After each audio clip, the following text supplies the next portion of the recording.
రాష్ట్ర రాజకీయాల్లో ఆ మంత్రికి క్లీన్ చీట్ ఉంది. జిల్లాలో సుదీర్ఘ రాజకీయ చరిత్ర కలిగిన కుటుంబం. దాదాపు 8 దశాబ్దాలుగా జిల్లా రాజకీయాలను శాసించిన కుటుంబం వీరిది. ఉమ్మడి నెల్లూరు జిల్లా వ్యాప్తంగా అనుచరుడు ఉన్న వర్గం. రాజకీయాలే ఆ కుటుంబ ప్రధాన వ్యాపకం. ఎలాంటి వ్యాపారాలు వీరికి లేవు.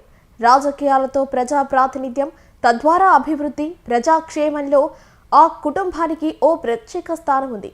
బట్ ఇదంతా ఒక గత జ్ఞాపకాలుగా మిగిలిపోతున్నాయట.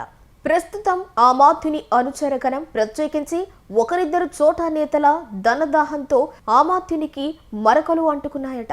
అనుచరులమంటూ మండలానికో నేత, మంత్రి పేరు చెప్పుకుని అవినీతితో దోచేస్తున్నారట.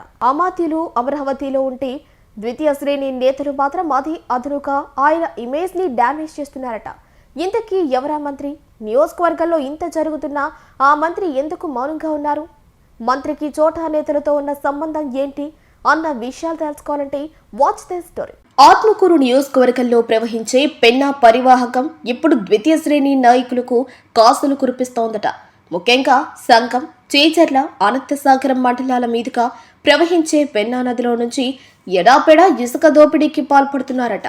అనుమతులు లేకుండానే కొన్ని మండలాల్లో రాత్రింబవళ్లు పెద్ద పెద్ద టిప్పర్లతో ఇసుక రవాణా చేస్తూ కోట్లకు పడగెత్తుతున్నారట తెలుగు తమ్ముళ్లు. అధికార పార్టీ నేతలే కావడంతో పోలీసులే గ్రీన్ సిగ్నల్ ఇస్తున్నారని ఆరోపణలు వినిపిస్తున్నాయి. ముఖ్యంగా సంగం, అనంతసాగరం, ఆత్మకూరు పోలీస్ స్టేషన్లకు పెద్ద ఎత్తున ముడుపులు ముట్ట చెప్పి రాజమార్గంలోని ఇసుక అక్రమ రవాణా జరుగుతుందన్న విమర్శలు ఉన్నాయి. ఇటీవల సంగం మండలం పెరమన వద్ద జరిగిన రోడ్డు ప్రమాదంలో 7 మృతి చెందడంతో ఇసుక అక్రమ రవాణాపై పెద్ద ఎత్తున విమర్శల తుఫాను చెలరేగుతోందట. మరోవైపు ప్రమాదంలో ఇప్పటి వరకు ఆ కేసులో పూర్తి స్థాయి విచారణ జరగకుండా అమాత్యుల పేరు చెప్పి అడ్డుకుంటున్నారనే ఆరోపణలు ఉన్నాయట. ప్రమాదానికి కారణమైన టిప్పర్ ఓనర్ వ్యవహార శైలి మంత్రికి మరింత అపవాదులు తెచ్చిపెడుతోందట. ఆ ద్వితీయ శ్రేణి నాయకులు మంత్రి అనుచరుడే కావడంతో ప్రమాదం కేసు విచారణను పోలీసులు లైట్ తీసుకుంటున్నారట. అందుకే తూతూ మంత్రంగా పోలీసులు విచారణ పేరుతో కాలయాపన చేస్తున్నారని ప్రచారం జరుగుతోందట. మరోవైపు నియోజకవర్గంలో ఇక చికెన్ వేస్టేజ్ దుర్గంధం వెదజల్లుతోందట. ఇందులో కొందరు మంత్రి అనుచరులుగా చెప్పుకుంటూ పర్యావరణానికి హాని కలిగించే ఈ వ్యర్థాల అక్రమ రవాణాను యథేచ్ఛగా కొనసాగిస్తున్నారట. సంగం, బొచ్చిరెడ్డిపాలెం మండలాల్లో చేపల గుంటలు అధికంగా ఉండటంతో వాటిలో చేపల పెంపకానికి చికెన్ వ్యర్థాలను వినియోగిస్తున్నారట. చికెన్ వ్యర్థాల వ్యాపారంలో మంత్రి ఆనం అనుచరులు కావడంతో అధికారులు కూడా ఆ గలీజ్ బిజినెస్ కి గ్రీన్ సిగ్నల్ ఇచ్చేశారట. పట్టపగలే చికెన్ షాపుల నుంచి సేకరించిన వ్యర్థాలను రహదారుల్లోని మినీ ట్రక్కుల ద్వారా తరలిస్తున్నా ఎవ్వరూ పట్టించుకోవటం లేదట. చికెన్ వేస్టేజ్ మామూలు ఇవ్వలేదని స్థానిక టీడీపీ నేతలు పోలీసుల సాయంతో చికెన్ వేస్టేజ్ మాఫియాను ఇబ్బంది పెట్టారట. వాహనాలను సీజ్ చేయించడంతో మాఫియా దారికొచ్చి స్థానిక టీడీపీ నేతలకు కుప్పం చెల్లిస్తున్నారట. ఇంకోవైపు పేదలకు అందించే ప్రజా పంపిణీ బియ్యం అక్రమ రవాణాలో ఆత్మకూరు నియోజకవర్గం టాప్ ప్లేస్ లో ఉందట. ఈ వ్యవహారం ఇటీవల ఏపీ అసెంబ్లీలో కూడా చర్చకు దారితీసింది.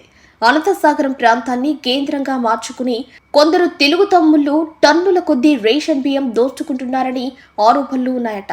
ఇందులో ఓ 2 వ్యాపారుల మధ్య విభేదాలు రావడంతో ఈ అక్రమ రవాణా బహిర్గతమైందట. పోలీసుల వరుస దాడులతో టన్నుల కొద్దీ రేషన్ బియ్యం పట్టుబడడం వెనుక వ్యాపార విభేదాలేనన్న ప్రచారం నియోజకవర్గంతో పాటు జిల్లాలోనూ జోరుగా కొనసాగుతోందట. యుఎస్పేట మండలానికి చెందిన కీలక నేతతో పాటు చేజర్ల మండలానికి చెందిన ఓ హాస్పిటల్ నిర్వాహకుడు కూడా మంత్రి ఆనం పేరు చెప్పుకుని అవినీతికి పాల్పడుతున్నారట. చేజర్ల మండలంలో ఓ జామాయిల్ తోట వ్యవహారంలో కూడా దాదాపు 260 ఎకరాలు స్థానిక నేతలే కబ్జా చేశారన్న ప్రచారం కూడా గుప్పుమంటోందట. అవినీతికి కాదేది అనర్హం అన్నట్లు అనుచరులు రెచ్చిపోతున్న మంత్రి ఆనం స్పందించకపోవటం కొందరు నిక్కచ్చుగా ఉండే తెలుగు తమ్ముళ్లు నిర్వేదం వ్యక్తం చేస్తున్నారట. రాష్ట్ర స్థాయిలో దేవాదాయ ధర్మాదాయ శాఖ మంత్రిగా ఎక్కువ సమయం అక్కడే కేటాయిస్తూ ఇక్కడి బాధ్యతలను అప్పగిస్తే కొందరు చోటా నేతలు మంత్రి ఆనం కళ్లకు గంతలు కట్టి అనుచరులు అవినీతికి ఆనకొండలుగా మారారు అన్న ప్రచారం సొంత పార్టీలోనే వినపడుతోందట. గతంలో ఉన్న ఆనంకి ఇప్పుడున్న ఆనంకి చాలా తేడాలున్నాయని, అవినీతి అంతా ఆయనకు తెలిసే జరుగుతోందని పాత తరం టీడీపీ నేతలే బాహాటంగా చర్చిస్తున్నారట. నెల్లూరు పాలెం సమీపంలోని ఓ లేఅవుట్ వ్యవహారాన్ని కూడా స్థానిక ఓ మాజీ ఎమ్మెల్యే కలెక్టర్ దృష్టికి తీసుకెళ్లారట. ప్రభుత్వ స్థలాన్ని ఆక్రమించి లేఅవుట్ వేశారని, అందుకు అనుమతులు ఎలా ఇచ్చారని మాజీ ప్రజాప్రతినిధి ప్రశ్నించారట. ఇది నియోజకవర్గంలో కొన్నాళ్లు హాట్ టాపిక్ గా మారిందట. ఆత్మకూరు నియోజకవర్గంలో భారీ స్థాయిలో అవినీతి అక్రమాలు జరుగుతున్న మంత్రి ఆనం రామనారాయణ రెడ్డి దృష్టి పెట్టకపోవడంపై అనేక విమర్శలు వ్యక్తమవుతున్నాయట. వైసీపీకి చెందిన మాజీ ఎమ్మెల్యే తీవ్రమైన విమర్శలు చేసినప్పటికీ కనీసం ఆనం అనుచరులు ఎవ్వరూ నోరు మెదపకపోవడంపై సొంత అనుచరుల తీరులోనూ తేడా వచ్చిందా అన్న చర్చ తమ్ముళ్ల మధ్య జరుగుతోందట. నియోజకవర్గంలో కొందరు ద్వితీయ శ్రేణి నాయకులు, వారి అనుచరులు గ్రామ మండల స్థాయిలో చేస్తున్న దోపిడీ సీనియర్ మంత్రికి మచ్చ తెస్తున్నాయంటూ సొంత పార్టీ నాయకులే చర్చిస్తున్నారట. ముఖ్యంగా ఏస్పేట మండలానికి చెందిన ఓ నాయకుడి అనుచరుల దందా శృతి మించి నియోజకవర్గంలో మంత్రి ఆనం అనుచరులకు సైతం తలనొప్పిగా మారిందట. గతంలో వైసీపీలోనూ ఆపై ప్రస్తుత టీడీపీలోనూ చక్రం తిప్పుతున్న ఓ నాయకుడి సోదరుడు వ్యవహారం ఇప్పుడు ఏస్పేట మండలంలో అసలు టీడీపీ నాయకులకు ఎసరు పెట్టే విధంగా వ్యవహరిస్తున్నారట.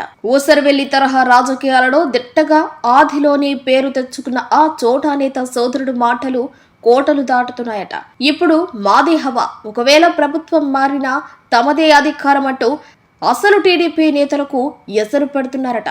మరోవైపు ఆ ద్వితీయ శ్రేణి నాయకుడి మాటలు ఇటీవల మరింతగా పెచ్చుర్లుతున్నాయట.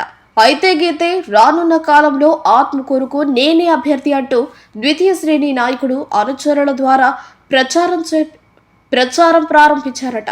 ఆ చోటా నేత సోదరుడి మాటల వ్యవహారం ఇప్పుడు ఆత్మకూరు నియోజకవర్గంలో హాట్ టాపిక్ గాను మారిందట. దీనిపై ఇప్పుడు అధికార టీడీపీలో కొందరు ఆగ్రహం వ్యక్తం చేస్తున్నారట.